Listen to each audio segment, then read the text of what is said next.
Fener diyen aydın yerine yetip verin, dinlen dinler.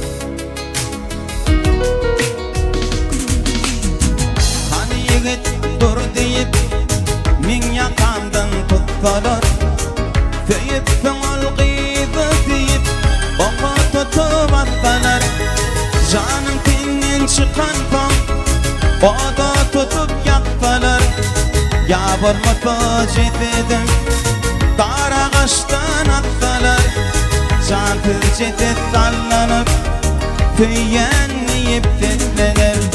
Can tız cedet sallanıp, tüyenleyip titlenir. Gülperime kol verip, tüyen kızı maydanda, boşa açıp kolumu, yar boynuna talamda. Gelip dayı yegenden, kolum toğlap tutunma, kıynan fağırıp bıçağın, korkağımdan uranma. Parçalanan yüreğim, tüyenleyip titlenir. Parçalanan yüreğim, tüyenleyip titlenir.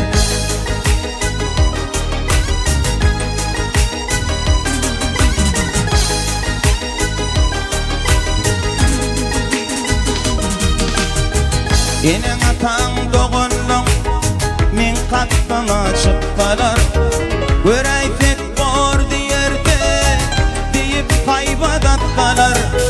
Kapılıkta bilirmen, gelip meni tutsalar, Pancar örüp yürekten, kanım yere dökülür.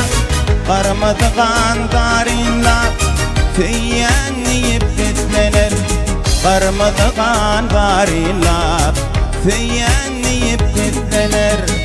Bu cidani ağırıp, kellem ketip atsalar, Başsız kalın gövremi, sokak alıp bıtsalar. Doğruluğunu etlerimi, öz kanıma yutalar.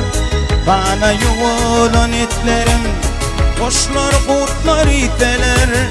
Koşlar kurtlar ulaşıp, tüyenleyip titlenir. Koşlar kurtlar ulaşıp, tüyenleyip titlenir.